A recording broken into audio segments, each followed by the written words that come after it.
I've always been associated and lived on the water in Manatee and Sarasota counties, and I've always been active in boating in one type or another and active on the water.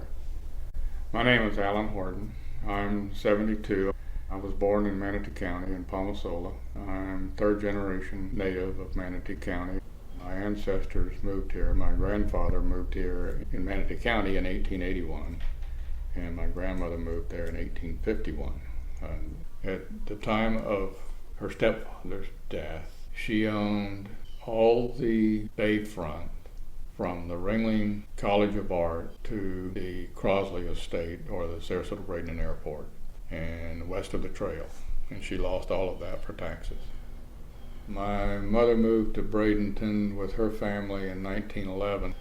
She used her inheritance from her father to purchase a big portion of Snead Island west of Palmetto, which we owned until 1981. My mother operated it as a tropical fruit and flower farm, and they raised avocados, mangoes, citrus, summer squash, cucumbers, bell peppers, and gladiolas.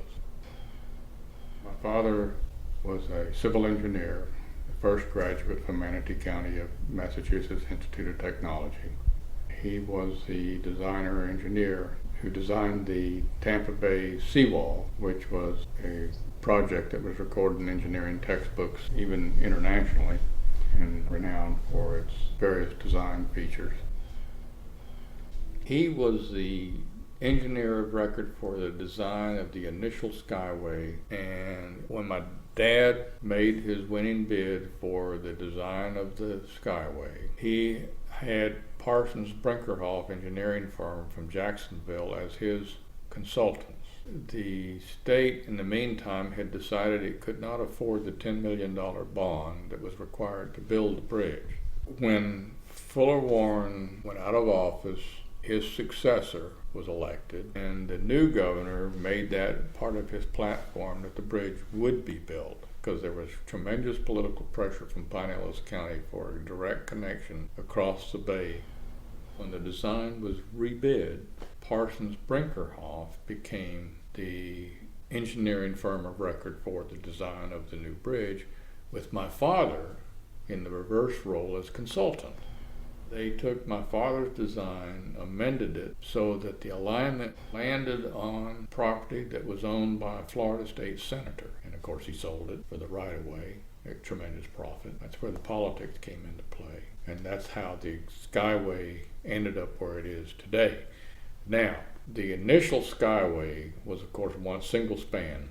The Summit Venture knocked down the original span under the guidance of harbor pilot John Lero, who got caught in a storm, and they collided with the Skyway.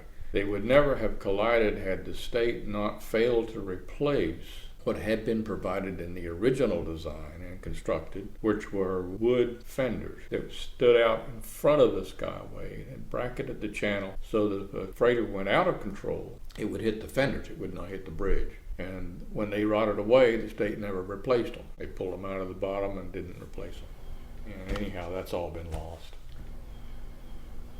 I actually worked on the survey of Tampa Bay for the Sunshine Skyway. And at that time, there was no intercoastal waterway south of Sarasota Bay.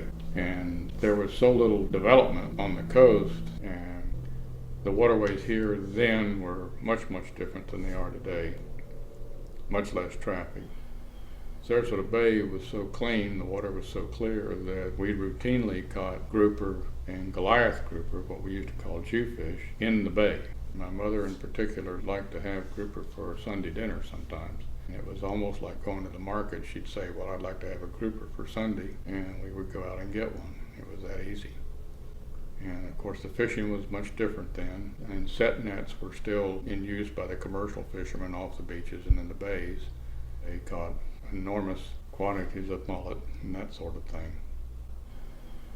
I took a job with the Sarasota Herald Tribune in 1973 and was active in writing the editorial position opposing the use of entanglement nets, which was very controversial and made me largely despised by a lot of the people I grew up with.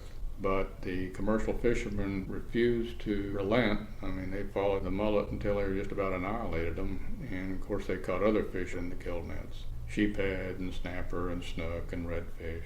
And it was only within 2 or 3 years of the ban on entanglement nets all the fish started coming back. And it's a shame because many lives and occupations were ruined at that time. And it's always been my contention that if they would accept a recruitment study where they would withhold from netting the mullet for 1 year and see how the resource rebounded, and then resume commercial netting of mullet with preference given to commercial fishermen who earn at least 51% of their income from fishing, I still believe, that we could still have commercial netting of mullet and have a viable fishery also. But of course that didn't happen. I've always had boats. I had my first boat. It was the hurricane of 1944. A boat washed up on our beach on the Manatee River, and I asked my father if I could keep it. He said, well, we have to advertise it because it's not our boat. He ran an ad in the local newspaper for 2 weeks that this boat had washed up on our beach. And those were the longest 2 weeks of my life. And when the 2 weeks elapsed, he said, okay, you can have the boat. And we turned it upside down on logs on the beach and replanked it and recaulked it and repainted it and launched it. And that was my first boat. I built 2 boats, a pram, which I traded for my first car, sailing pram. After I was married, I built a 16-foot cedar strip plank canoe. I have volunteered for years in the Marine Maritime History Program at Historic Spanish Point in Osprey, where I'm in charge of building wooden boats of the pioneer period and sailing them and interpreting them to members of the public who tour the museum. And I should give credit to the late Stan Lowe, who was our master craftsman who directed that effort. And somebody's son said, a boat is just a bunch of small parts, and you have to design them properly and put it together right, and you get a boat. And it's a long, slow process, but that's how it's done. That's generally a concise water-related biography.